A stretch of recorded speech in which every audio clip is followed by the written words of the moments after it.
Hey everybody, this is Kip from America Bumper to Bumper. This is Car Chat with Kip. We are on episode 3 of this season. Who knows how long this season's going to last, but it'll probably be until spring of 2020. So we're here doing what we normally do on a Friday night at 8 o'clock. We're going to talk a bunch of car news and, of course, do anything that's in the chat. Well, for you guys, it'll be over here. And we're going to play our Buy It or Boot It. I forgot to put out an Instagram post for that, so I'll probably question people in the live stream if anybody shows up. And we'll go from there. Okay. Let's see. So we're going to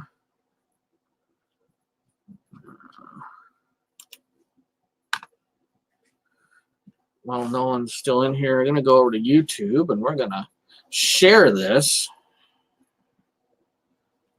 while I'm thinking about it.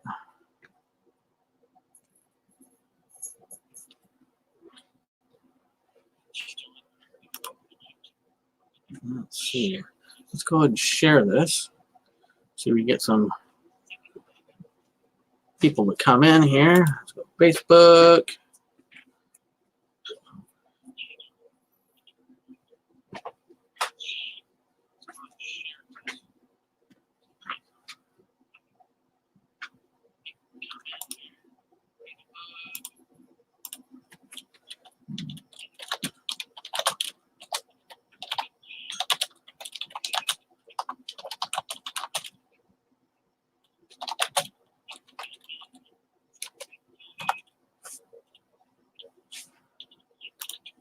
Okay, put that out on Facebook. And where else can we? No. All right, so we'll do that for right now.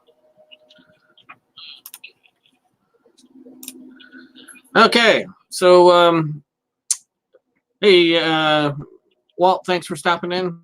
Appreciate you being here, and as you're one of my most loyal subscribers. I do really appreciate that, so thank you very much. Okay, so what do we got for tonight? We're going to do, well, like I said, our normal stuff. We're going to start off with giving updates on the channel, and we'll go from there. Okay, so first off, we are up to 376 subscribers. We are down to 374 for a while. We gained a couple after last night's Six Fan and Old Car Auto Guys live stream. So thanks, guys, for doing that. I really appreciate the extra subs there. So our last few videos. The live stream, all that sort of stuff, definitely not getting a lot of traction on, not very many views, so I don't know what might be going on there, but not worried. What we've got coming up for the channel in the future, I was going through footage, and I realized that I had some footage from back in May that I never put together a video on. It's going to be another How Well It Held Up Family Edition. This one is on my personal 2011 Buick LaCrosse. That will be uploading on Monday. This weekend we're going to go and film some more footage to do a couple more, so we'll start getting into a lot more of the how well they held up videos. Seems that you guys really like that sort of stuff. Yeah, Craven Cars is got a really great channel. It's really nice to see him on that live stream, and yeah, it was definitely a good channel. Like I said in the typed in the live stream on theirs, he does some really great camera work, and it really surprising. He's got less than 500 subscribers. I think, unfortunately, and Walt, you'll definitely can attest to this. I don't think that videos of car shows do a lot of, get a lot of traction on there. I think people like to see more of the, single car sort of footage, which is, it's unfortunate. I've always, liked going to car shows and seeing that sort of stuff. So I know I'm kind of in the, probably in the minority. Facebook's going good, and Instagram's going, staying about steady at about 245, 46, something like that, followers there. So definitely got to step up the game, but yeah, it is what it is. On some other exciting news, I actually have a job. Officially will be starting my new job back with my former employer starting Monday. So I'm super excited there. All right, let's get into car news. We're going to go to our split screen like we did last time. Now let's go over to my other screen here. So and there's just my little overview, 376, some views there. Yes, I'm very excited to finally be gainfully employed again. Yay. All right, our first story, we got this over at Autoblog, and it is how Fiat Chrysler is paying $40 million in fines for inflating sales numbers. I'm not, a super expert on, ethical car companies, stuff, but I think it's probably not the best idea to be inflating sales numbers when you have to deal with the federal government and stuff like that. Apparently, as you see, the under headline here is that it happened over a 5-year period. So let's get into the story and we'll see what is going on. Fiat Chrysler is paying $40 million to settle a U.S. securities regulators who say the automaker misled investors by overstating its monthly sales numbers over a 5-year period. Now, granted, it's not been terribly recently. It was 2012 through 2016. But come on, guys. They agreed to pay the civil penalty and stop fraudulent violating anti-fraud reporting and internal accounting control regulations. Now, they said they did this back in 2016 because they had a reserve of stock of cars that had been shipped to big fleet buyers, but they weren't recorded as sales, so they're just trying to make up for those. Bunch of idiots. Not a good idea. Fiat Chrysler, they've definitely been a bunch of hot water over the past, few years for many different things. And why just have that one more little, piece to be thrown on the pile? Next up, we are going to, this is also Autoblog. We're going to read the story first, and then we're going to go through the pictures up here. In Switzerland, a collection of luxury cars confiscated by Geneva authorities from the son of President of Equatorial Ghana could reach $18.6 million at an auction that's going on today. The sale of the cars were, I'm not even going to try and butcher that name, but there you go. Teodoro. Anyways, President's son for money laundering and misappropriation of public assets with the arrangement of the sale of the cars to fund social programs in the former Spanish colony. 26 Ferraris, Lamborghinis, Bentleys, and Rolls-Royce owned by the vice president and former agricultural minister known as Teodorin, are being displayed. 75 cars in total. Let's see. Now, this is one thing that I think is very interesting. Equatorial Guiana apparently has been labeled the administration of this president, the son's, whatever, as one of the world's most corrupt. Not saying a lot because there's lots of corrupt governments out there. But then again, it is in West Africa, so I think they hold the cake for corrupt governments down there. But anyways, let's go through some of the cars that are going to be up for sale or that sold today. This is the Lamborghini Venero Roadster. Now, there's only 8 pictures, so we aren't going to get all the cars, but we'll get through it. Now we got a Koenigsegg, a LaFerrari, and a Bugatti.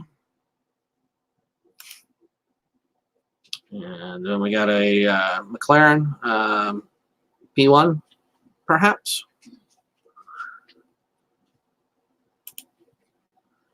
Ferrari Enzo. Enzo, yeah, it's the Enzo.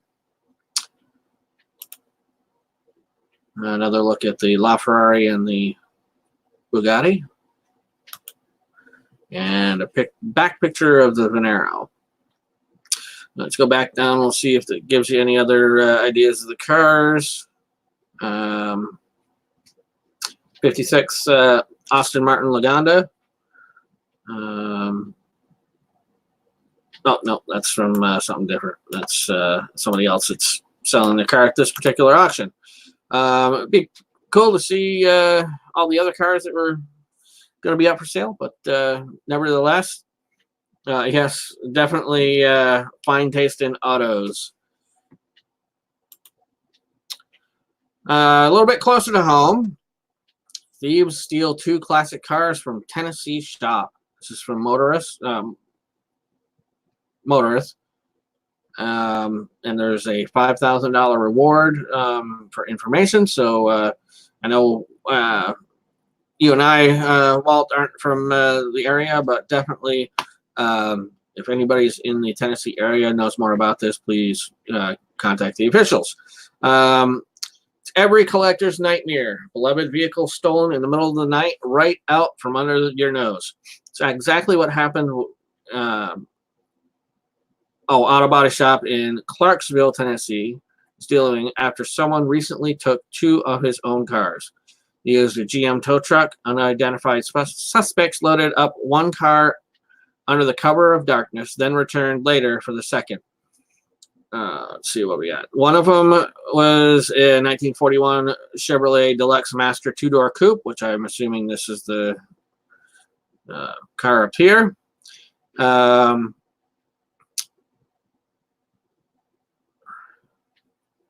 See, Jim Rollins is the owner of the shop. So he captured the thieves, in process of doing it. Rollins said the coupe was one of the first commercial vehicles to offer air conditioning, which makes it historically important. Yep. So he also had extensive restoration work done, including wiring, engines, and a bunch of others. And then we've got the 64 Pontiac Star Chief. That is another beauty. Body shop that Rollins owns focuses on restoring classic cars for customers. For that reason, Rollins believes the thieves possibly knew the containers had old vehicles in them, figuring they would be worth a considerable amount. That's a bummer. Anyways, anybody is from the area, Tennessee, knows what's anything about these cars, make sure to let the authorities know. All right. Hottest concepts of 2019. Let's take a look through it. We've got a bunch of slides to go through, and that's probably is what's gonna happen. That's where a lot of really nice cars end up going, is overseas. Especially since it sounded like those may have been in storage containers, which would have made it very easy for them to get out of the country. Okay, hottest concept cars of 2019. Let's go through these and see what we got. The Alfa Romeo Tonale, the Geneva Auto Show, named after a mountain pass in the Italian Alps. Concept premiered in Geneva as the first plug-in hybrid and first premium compact SUV from Alfa Romeo. Nice, nice. Not bad. The Aston Martin Lagonda all-terrain concept. Last year. Okay, we'll go with it. Whatever. In Geneva, announced the return of the Lagonda mark as a new brand of luxury zero-emission vehicles, and this year, Lagonda provided a close look at the brand's vision via the all-terrain concept. I don't know. Oops. I'm always a fan of suicide doors. That's always cool, and that's kind of a parcel gull-wing. Seems kind of interesting. Not 100% my cup of tea. All right. Next up is another Aston Martin, the Vanquish concept. I know that this car, I think, has been covered by some other the big channels. I actually saw it in person, or maybe I'm thinking of a different car. But that's is pretty nice looking Aston Martin. I actually even like the rear, which generally the Aston Martin I don't. Of course, this is looking like it's a mid-engine, which is different, a lot different than their other, all the other cars that they have out now. Yeah, Aston Martin definitely looks sharp. Audi AI Trail. No. I kind of like the off-road type deal, but that's definitely some funky looking Audi right there. A little bit too much for me. That looks like something that should be on the surface of Mars.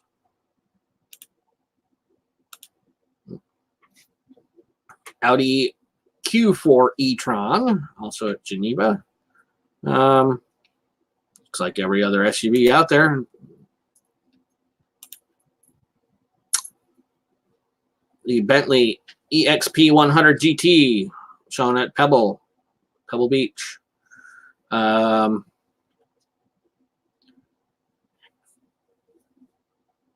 sure how I feel about that either. A little bit too funky for me as well. Doors, my God, I can only imagine trying to Audi into Jeep. Yeah, I can see Ford getting into it. Audi, not so much. No, like some people, I'm sure are gonna like the Bentley, EXP 100 GT. Not for me. BMW Concept 4, Frankfurt. Future of the 4 Series Coupe. Again, oops. Looks very BMW-y. Not really my thing. What the? Oh, okay. It's a 1970 BMW concept car called the Garmisch that was reshown at Pebble Beach. That is an interesting BMW. You definitely see some cues of the 3 Series in there. Yeah, right. The doors did look like they're bigger than the rest of the car. Not my thing on that Bentley. BMW Vision M. I think this is the concept for what people believe the next M1 is going to look like. Out of all of the cars we've seen so far, I think this is cool, and I'm not sure how, what I think about the highlighter orange accents, but it looks pretty cool. Definitely not your average everyday BMW.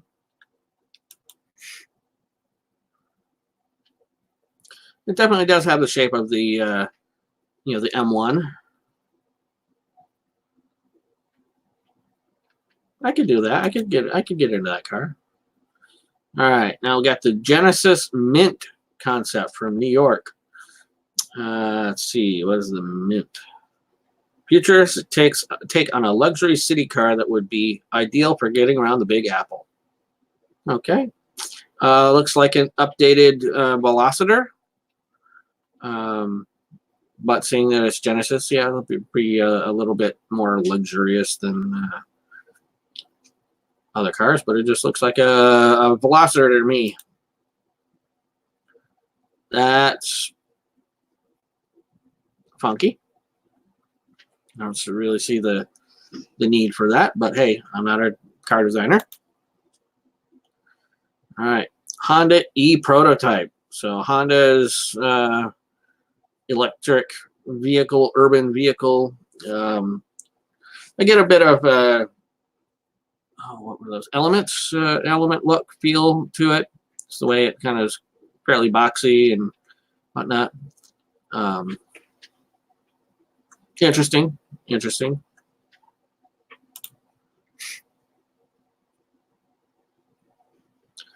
What is that? Honda E-Prototype offers a range of 124 miles and fast charge capability 80% in 30 minutes.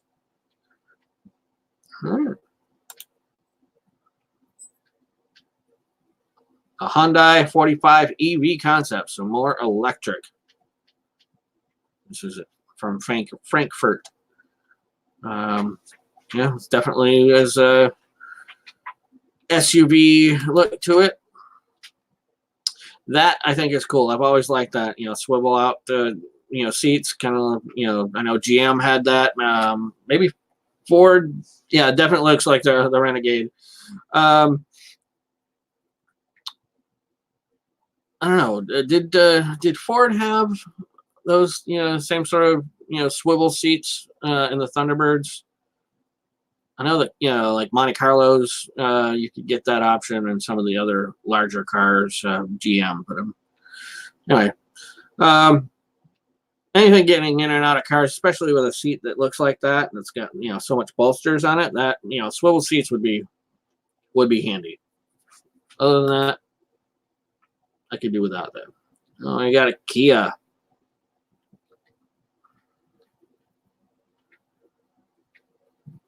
No, again, seats are kind of funky. That's kind of cool. The rest of it can do without. And the fact that it's suicide doors, which will never make it into production, but yeah, I don't remember either whether the Ford had those swivel seats either. But I always thought that oh, maybe I'm thinking the steering wheel. Anyways, back to the Kia concept here. Yeah, I could take that or leave it. Not really a big. Same goes with this Infiniti. Not big fan of that. Oh, that's even worse. Another Infiniti.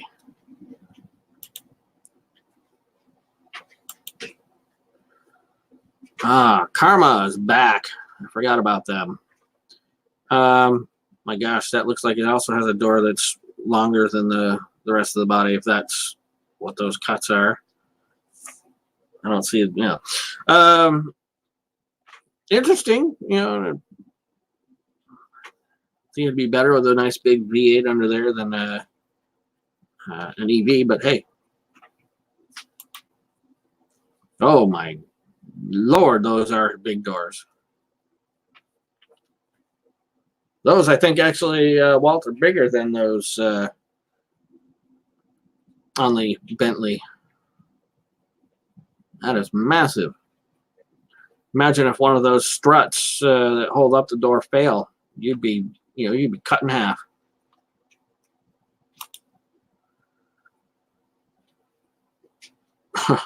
Kia Habanero concept. Oh, that's funny. Not your typical crossover. The Habanero is designed to be the everything car. Concept to be comfortable navigating city streets, carving turns in the coastal roads, and off-roading with confidence in the remote wilderness adventure. Generally, if I remember, cars that try to do everything good aren't good cars. Jeeps are good at are good at, because they do one thing and they do it good. They're good off-roaders. Cars like your BMW and your Mercedes, they do really good because they do luxury really well. Cars that try to do everything, I can't really think of any cars that actually were successful. I mean, you got the Outback, but even that, you can't go carving city streets and autocross courses. Or at least it's not easy to do in an Outback, but I like the name. I give him points for that name. Habanero is pretty cool, and hey, it's got butterfly doors, so that's kind of a cool thing too.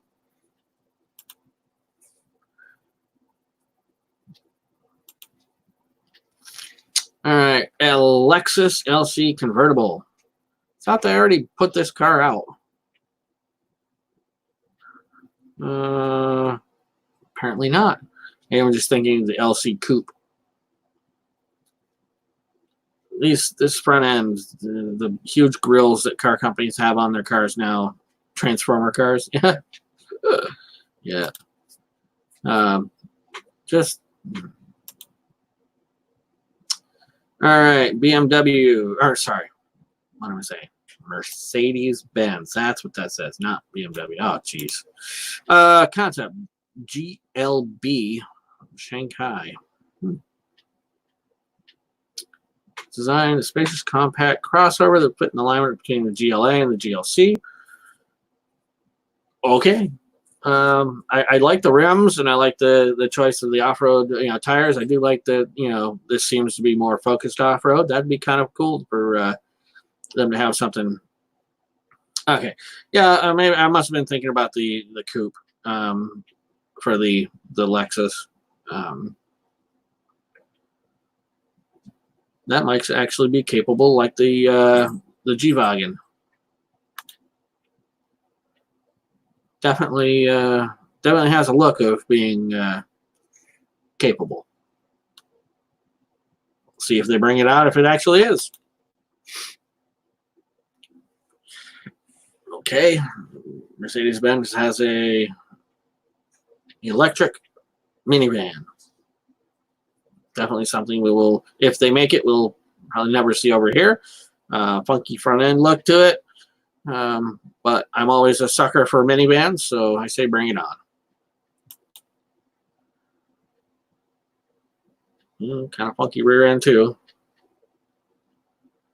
Yes, the GLB just looks like a little bit taller, a little bit taller greenhouse, but definitely has Subaru looks to it.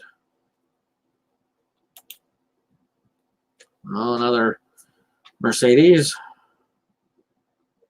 This one I can't quite get as behind as the other couple cars.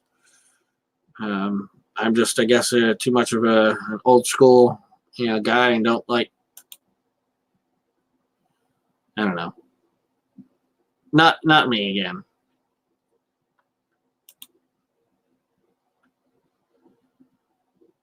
All right, Nissan IMQ concept. So basically, that's going to be your new Rogue in a few years. looks like it's all electric. I cannot stand this front end. That is hideous. I hope that it's not the direction that Nissan goes with the Rogue, but wouldn't surprise me. Definitely not my cup of tea. Well, maybe that's big enough. Maybe that's going to be the Murano replacement.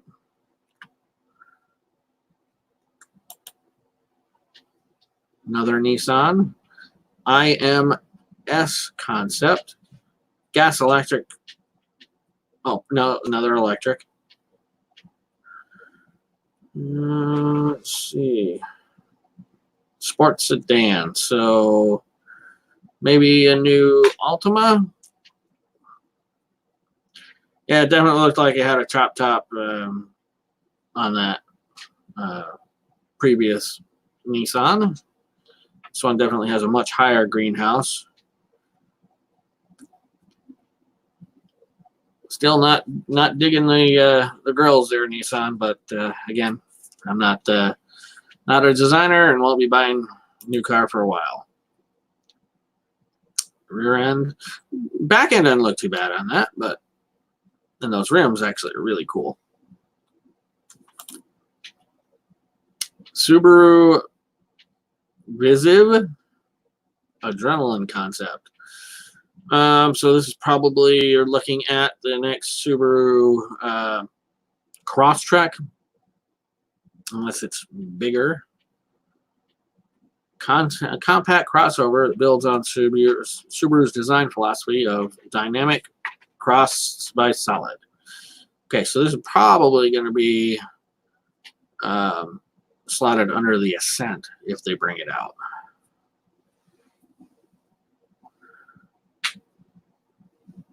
Not bad. I could do that.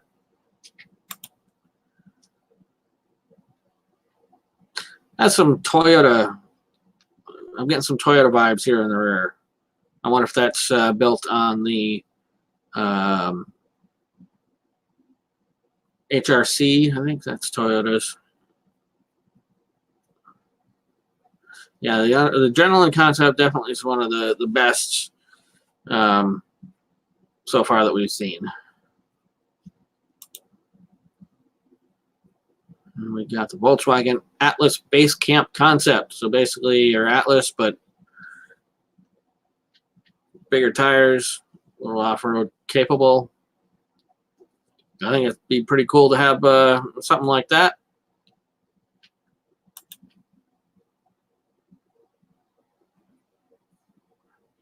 Let's see, 17-inch MX concept wheels with all-terrain tires, body kit by Air Design, H&R lift kit for only a 1.5-inch lift.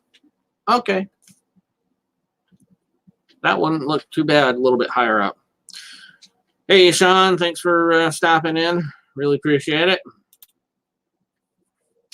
Then we got Volkswagen ID Buddy. So electric take on the Myers-Manx. That I think I could see being very popular, Hawaii and the coastal, like for rental type deals. Very cool. I could dig that.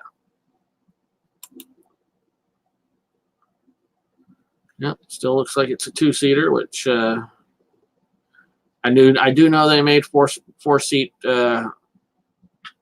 Myers-Manx buggies, but the two seaters were always better. Yep, and that's exactly what they were going for with this concept. I think it looks pretty cool. Volkswagen Touareg pickup concept. Sorry, guys. If you're gonna do a pickup, and you can go with the Subaru Baja. You can go with the Chevy Avalanche. To a lesser extent, I guess the Ridgeline. Oh, it will absolutely be. Could have snowball fight road rage. Yeah, right. That'd be awesome. And it will definitely be way overpriced. But these truck unibody truck concepts without a real useful tailgate. Home guy 4x4. Thanks for coming in. I don't know if I may have missed you in the chat earlier, but thanks for coming in and joining the chat. Appreciate it. These cars have never had a great track record in the U.S. for as far as sales go, especially the early Ridge lines. The newer ones I think do better because they actually look like pickups and they have more space and are slightly more capable. It's a good thing. This is just okay. Well, thank you for coming here, anyways, home guy. I really appreciate it. I don't. If they bring this out, I would be surprised that sales did well. It looks like most every other. And that is it for concepts. I wouldn't call those all the hottest. There's a couple of good ones in there, but not my cup of tea on most of them. What we got next for? Oh, now we're going to all the cars that are being discontinued in 2020. This is from Automobile. And this is not surprising, seeing that they've got the DB11 and they're definitely going to upgrade the Vanquish to be more of a DB11 style. But it's still, that's been around for so long. And they've really, as far as you can fine tune a supercar, the Aston Martin Vanquish has definitely been a pretty good looker for as long as it's been out. The Audi TT, which again, it's not terribly surprising. Could just asked if this was an active live. Yeah, I can say hi to your kid, Zach. Hey, Zach, how are you? Thanks for watching with your dad. Appreciate it. Yes, this is absolutely an active live stream. Anything for the kids. The other cars that are going away, BMW 3 Series Gran Turismo. Again, those are kind of a funky. I made him blush. Now you're making me blush. I never thought the hatchback versions, the Gran Turismos of the BMW lines,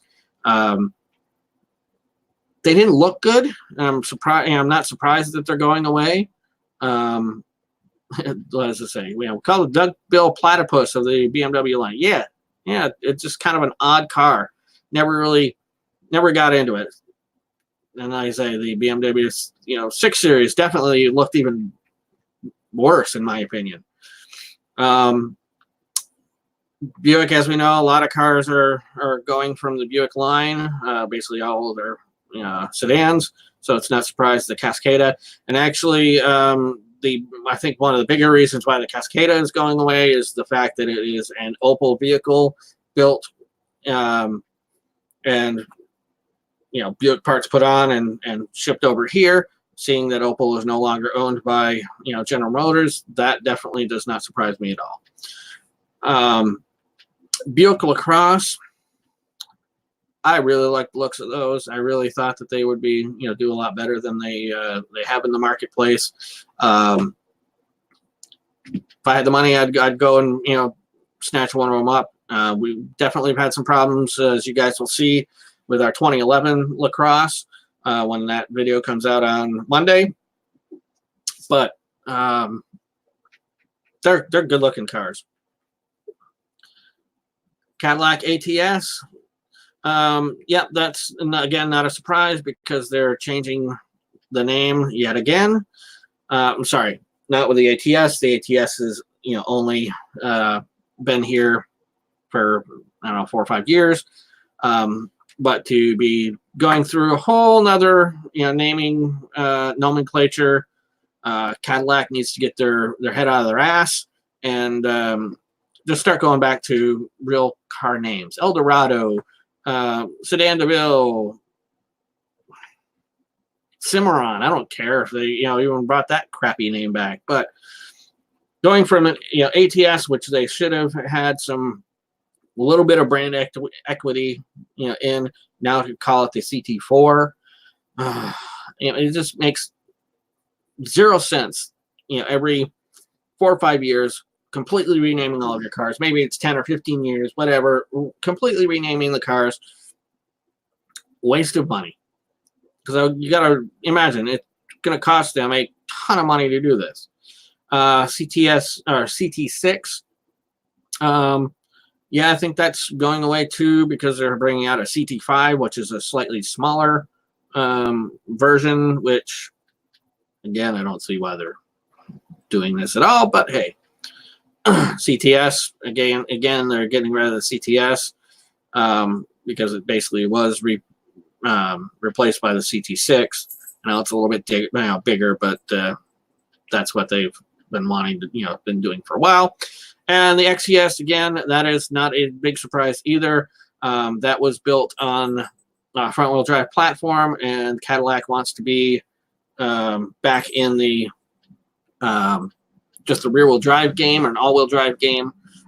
So the XTS going away is not a big surprise. Plus, I think it was built on the same platform that a lot of other cars are getting rid of. The LaCrosse, the Impala, all those cars are done, and it just makes sense that this would be going with them. And I cannot agree more. Like I said, got to go back to real names. Just pick from your heritage. You've got tons of them. Christ, I'd be even happy you went back to this Series 62, the Series 50s. I don't know. Anyways, enough of that ranting. Front engine Corvette. Okay, this, for all intents and purposes, should not be on this list because the Corvette's still staying around. Yes, the front engine is going away, but the Corvette name is still here, still going to be around for several more years, and I'm sure several more generations. So, yes, front engine Corvette goodbye, Corvette overall. As with all the other sedans that GM is getting rid of, the Cruze is, again, not a surprise. The Impala, not surprising. The Chevy Volt is one that I'm actually surprised about. Being an all electric, you'd think that they'd want to keep that around to fight against your Leafs and your Prius plugins and all that sort of stuff. But I'm wrong. Ferrari 488 again. New C8 is one sexy car. Oh yeah. Cannot wait to see one in person. I know it won't be too much longer. Of course, next summer before we'll see anything around that up here in Vermont. But I do like that. Ferrari 488. That's again not a huge surprise. They've already put out, as it says here, the F8 Tributo. So again, not a real. Not really surprising that the 488 is going. The Fiat 500 and 500e, those are a couple of cars that are surprising to be seeing going. But when, as I said in the earlier story, they've inflated sales, and I'm sure this is one that they inflated. Gosh, the 500X, the 500L, and the 124 Spiders, they better start selling well, or Fiat's going to go, the same way that it did back in 1984, away. Another car, Ford Fiesta, we've known that's been going for a while, as well as the Taurus. Santa Fe XL. I didn't even realize there was a Santa Fe XL. Well, So I guess it's not really a surprise that that's going away, but that's, again, right here tells you why. 7-seater jumbo-sized Palisade, which is Kia Telluride's partner in crime for the Koreans. Not surprising that XL would go away. Infiniti QX30. Never even knew that those were on the market. Ooh. Of course, this is, again, it's the whole car's not going away. They're just dropping one feature of the car. So I don't know why they put that in there, but F-type manual, that is a bummer. Jaguar XJ. Wait, what? Yeah, it's true. After more than 50 years of continuous production, Jaguar has discontinued the XJ. At least in the form that we know. Relaunching the nameplate, all-electric luxury car. Oh, come on, people. Electric cars are overrated.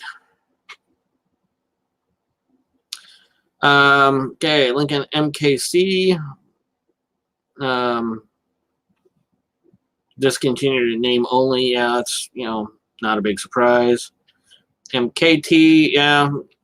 Again, I think that Lincoln's got it right. Going to actual names. I like the thought of being able to go out and buy a Lincoln Corsair than an MKC.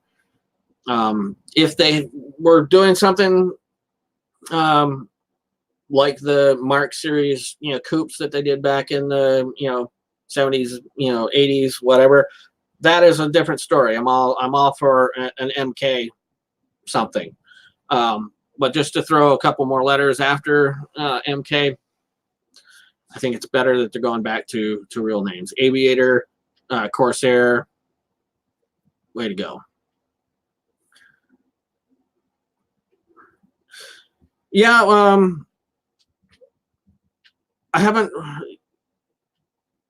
The electric cars here in Vermont, our climate isn't too terribly different than yours. I'm sure you guys get hella colder than we do, but yeah, that's the thing I don't like. Another one of those things I don't like about the electric cars, especially here in Vermont, the mountains, they drain the batteries pretty good. Of course, you do get a little bit of that back when you get the regenerative braking. But another car leaving us is the 370Z Roadster. Again, not 100% surprised on that. 370s, have been decent selling cars, I think, for Nissan. I don't think the take for the convertible was very much. Yes, it's going to be very sad when we lose gas cars. Very much. Hopefully, I am not on this earth when we lose the last of the gas cars, but 370Z Roadster and the Rogue Hybrid. Again, I worked at a Nissan dealership and I never even realized there was a Rogue Hybrid. Okay. Smart 42. Again, not a lot there to worry about. Prius C, that's one that actually is kind of a surprising thing. I always thought that the small Priuses did pretty good, but apparently not. Couldn't match the fuel economy of the bigger. Huh. You'd think being smaller and more lightweight would be better. Now, okay. And again, VW Bug, that's not, or Beetle, that's not a big surprise. They've been talking about that for well over a year. E-Golf, electric Golf. Okay, again, not a huge, not terribly sad on that one either. Okay, let's check out another. Oops. All right, this one's for anybody that's a fan of the Fast and Furious movies. As soon as this loads up.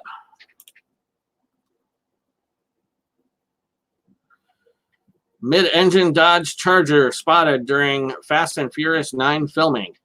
I don't remember. I know I saw a video on YouTube about a company that was building a mid-engine Charger. I don't remember. Oh, okay. Speed Core. I believe Speed Core is the same company that made the Dodge Challenger that Kevin Hart wrecked. I saw a video where they were talking about starting to build this car. Didn't realize it was going to be for the movie at the time. But they're out in Eastern Europe in the country of Georgia doing filming, and that thing looks like it's going to be badass. Let's see other pictures they got of that. Oh, look.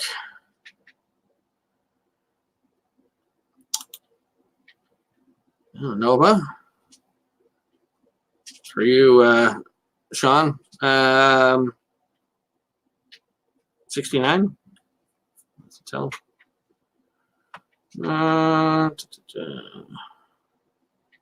Yep, 70 CUDA. Chevy Nova, 3rd gen Chevy Nova.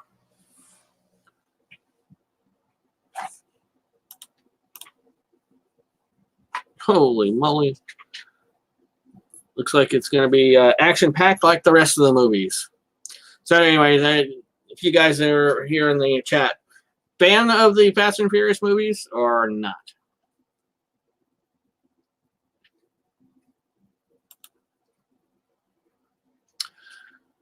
Modified Corvette is world's fastest electric car again.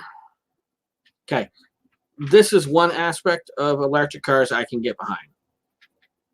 Fast sports car electrics. Genovation GXE 800 plus all electric horsepower C7 Corvette. Reset its record as the world's fastest street legal all electric car, posting a top speed of 210 miles an hour, besting its previous record of 209. Cool. Completed the run on the 3-mile runway at Kennedy Space Center in Florida with test driver Johnny Bomer at the wheel. Small window Nova, so pre-73. Okay, cool.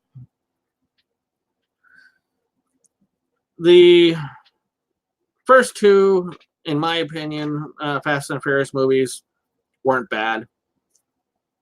3, where they didn't have any of the characters from the other movie, was definitely not worth watching. I think I've seen one of the other ones, but I haven't. There's 5, I think. 5? Okay. Yeah, but I haven't seen the rest of them. I really do. I want to see them just because I'm a car freak and love the cars that are in there, but just never gotten around to either buying them or renting them or whatever. So eventually I'll get around to it. So 210 electric car, that I can get behind, but I like my gas engines. All right, we'll get one recall on the 2020 Subaru Outback and Legacies. Missing brake pedal part. Come on, these things are just barely getting onto dealer lots, and they're having to go right back to get fixed. 3,467 cars are affected. It's good that they caught it early, but still having a brand new car coming out into showrooms and have this kind of a thing happen. Not. All right, thanks, Sean, for stopping in. I know kids always take priority over everything else, so thanks for stopping in. Really, really, really appreciate it. I'm gonna do that. Don't worry about that tonight. Because we're going to do one more story, and then we're going to go to our quick buy it or boot it segment, and then we'll call it a night. Focused on going, not stopping. Yeah, that's definitely something else I have to be focused on, that stopping part. All right. Is Ford thinking about a convertible pickup truck?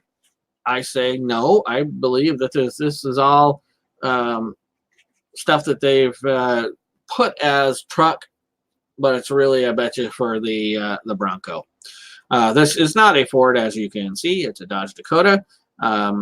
This is, other than the Jeep Wrangler, one of the few pickup truck convertibles that were ever produced throughout history. As far as I know, you guys can, okay, maybe the Model A or T, but modern trucks, other than the Gladiator, this is your only other option. I think it was awesome that Dodge stepped out and took that possibility. But according to patent indications, Ford is showing what looks to be a removable roof and a removable roof panel. You can see latches down here. Again, I do not for a second believe that they're going to come out with a convertible truck. I bet you this is all has to do with the Bronco. Definitely, I think you'll see bigger because I think the Bronco, definitely bigger than the truck you see here. But at least they've got, Comanche was a convertible. Well, that'd be cool if they did that too. But yeah, I definitely think that everything we see here all has to do with the new Bronco that's going to be coming out, not really a convertible truck from Ford. They're good at, not particularly like that this concept is intended for the Bronco. I highly disagree. But who knows? Maybe Ford is going to put out something that's going to compete with the Gladiator. I don't see it. All right. Enough of that. Now we're going to go over to my Facebook. No, that truck in the picture was a Comanche. No. That's a Dakota. I will let's see, history.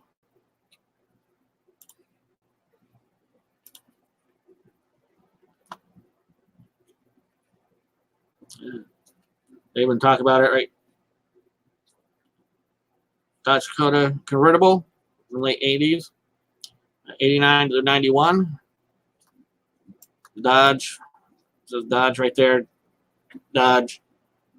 Sorry, don't mean to, be I hope I'm not coming across as sounding like a prick, Sean, but Dodge Dakota from late 80s, very, very early 90s.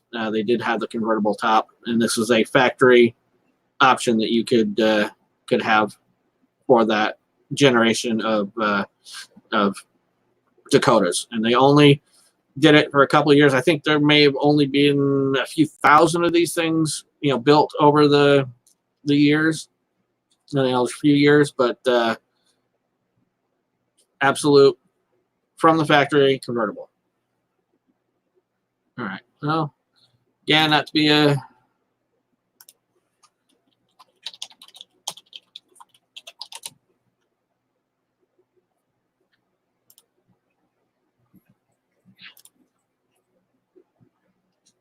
there's your Jeep Comanche. And then there's your Dakota.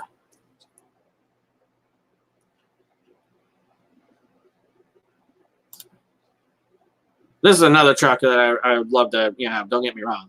I love the Comanches, and I think it would be. I don't think these were built on the same chassis because I think these are unibody and the Dakotas are frame on. or body on frame. But this would look, in my opinion, pretty good as a convertible. Yeah, they definitely look really similar, but anyway, enough of that. Let's go back to our originally planned. Let's go into Marketplace.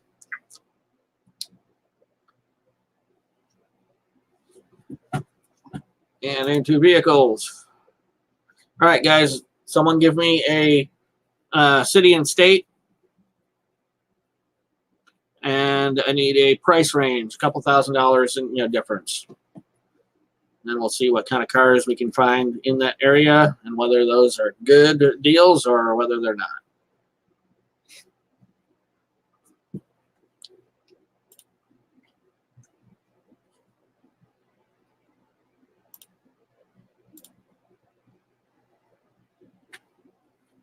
Atlanta, Georgia.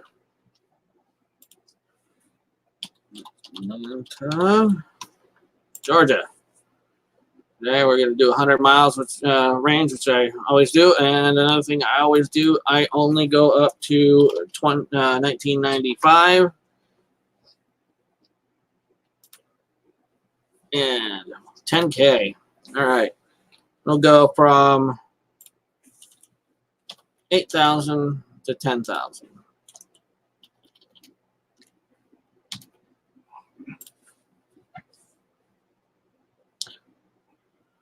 All right, so let's go through and see. Okay, right off the bat, 87 Ford Bronco 2 for almost $9,000. Let's look at the. All right. Nice, clean, original, one owner, hard to find 4x4 Bronco 2. This one looks very solid and is in non-rusty super shape XLT package 4-wheel drive, 2.9 liter fuel injected V6, 5-speed with overdrive. This is the Bronco 2. This Bronco 2 is one fine example. This one is running, driving very well, feels tight, drives out smooth. AM/FM cassette, tinted glass, chrome package, rear step bumper, tow package, rear sway bar. Looks like it's never towed anything. Skid plates, roof rack, blah, blah, blah. Nice thing about this is definitely got a lot of good info from the seller. Let's see. Clean paint, shines, no cracks, good headliner and dash. Let's see. This one looks to only have 171,000 miles on it, based on the VIN history. Okay, 171,000 miles.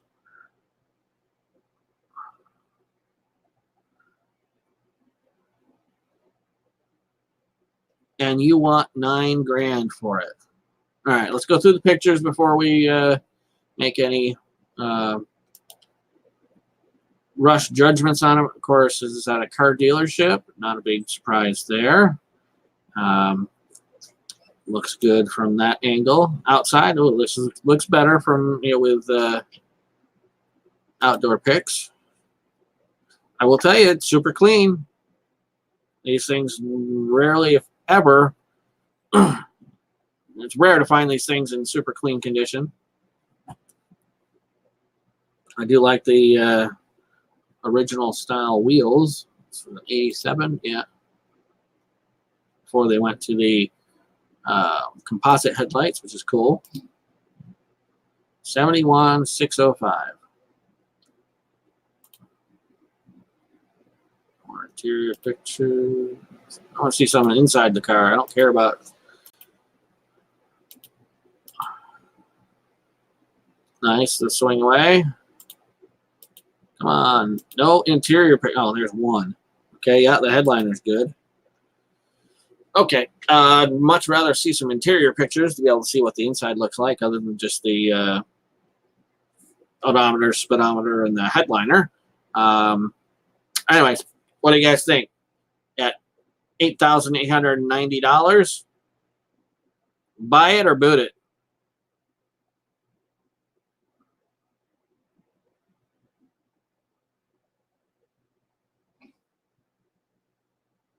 Yeah, I would be even surprised if they paid that much. I mean, they're nice, but I don't think they'd even. Hey, Pete, Camaro time. Great to have you here. Yeah, way too much, especially if, like they were saying down here, if this is 171,000 miles on it, no way. Great condition. Again, really nice condition. But 171,000 miles, there's no way that I'd pay close to $9,000 for a Bronco 2. The original Bronco, from the 60s, 70s, that'd be worth the $9,000 if not more, but not these Bronco 2s. All right, I'll do a couple more. I'm gonna scroll through slowly. If somebody sees something they want to go through, let me know.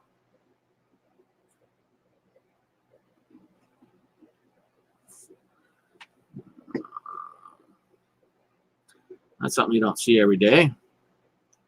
Let's go with the Riata convertible. I love how they must not have Riata in their banks. But again, okay, if you're gonna try and sell a car, put some description in there, especially when this is the only picture you got too. All right. So what do we know? It's 125,000 miles, auto trans, blue with blue interior, it's convertible, Buick Riata. One owner apparently, no accidents, although that's a bit of a lie. They've done something there.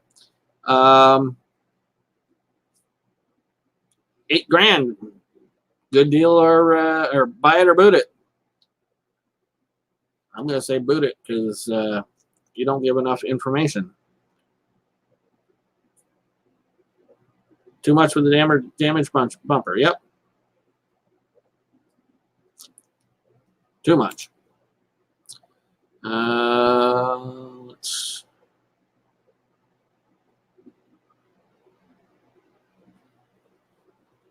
What we got here? 75 Olds Cutlass 2-door. Let's take a look at this. All right. $9,500. 75 Olds Cutlass 2-door. It's time to sell my 75 Cutlass Supreme Survivor car. One family owned for 43 years and then me. Just roll over 37,000 original miles. Super clean car and has a Georgia title. Car is all original except shocks and a few minor necessary things to be a driving car. Swapped out the wheels and tires, but have all originals. Beautiful car, blue 350 motor, all working lights, runs and drives perfect. Just don't drive it like I thought I would. I have another 75 all original 350 Rocket, swivel bucket seat car, but it needs a ton of interior work, straight body, blah blah. As a donor car for that, so it might be 2 cars. Let's check out the Amex. We can definitely go with the Amex right after this. Ooh. Ball in the back, and I don't know if I'd want a car like this towing anything. Exterior doesn't look too bad on it. Give me some interiors. Police checking, scoping out the car too. It definitely, decent looking seats. Oh no. Rear seats look good. Front, not so much. I see a Bandit TA with a hitch one time. Yeah, it's kind of.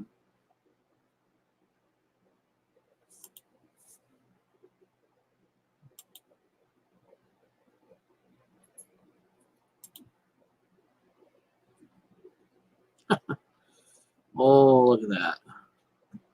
And this is on the driver's, door side. You have the clock. That's interesting. Yeah, it's been smoked in. That carpeting needs some help, but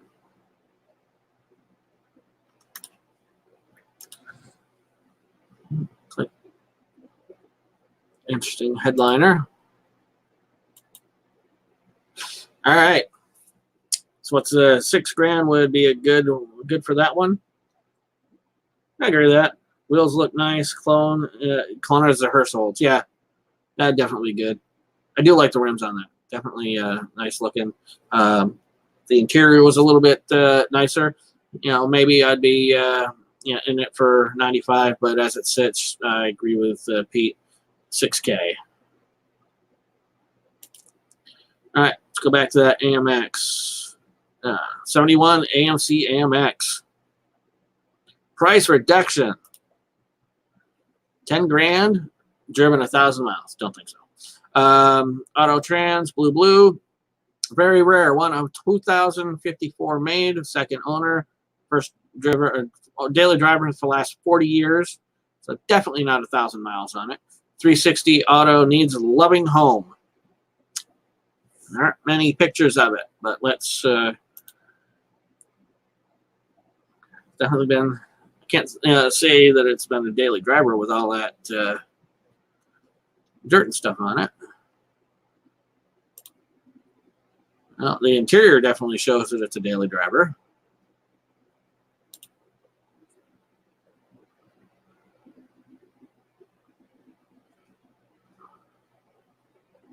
Either is faded away. Paint is okay. Yeah, Max.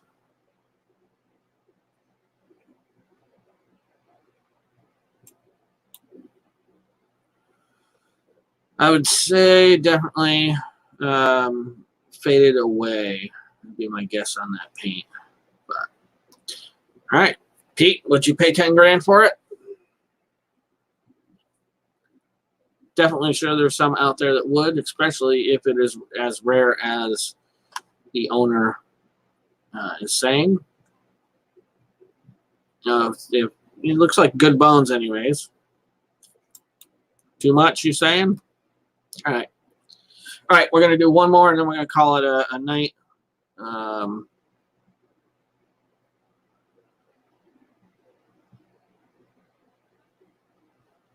8,000 for what you pay for that. All right. Okay, what do you guys think about the Jeep Wagoneer? You want to go that, or you want to keep scrolling?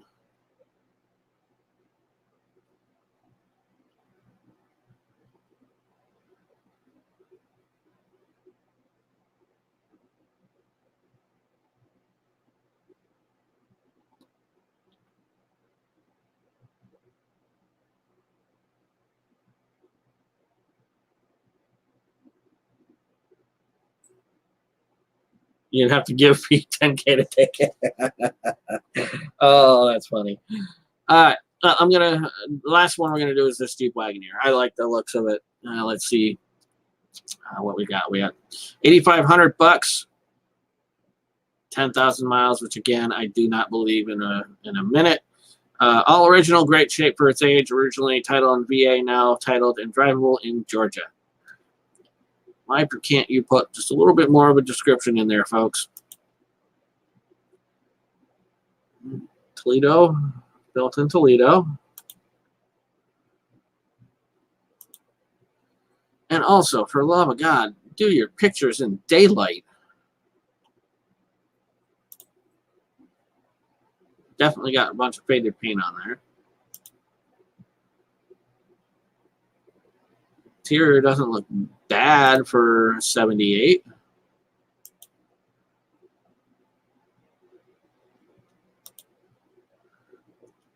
$34,000. About I'd say 134,000, just judging from the look of it. Grand Wagoneers, all those are definitely hot in the world today. So I'm sure somebody. Everything looks great in the dark. Absolutely. Never go look at a car or buy a car at night.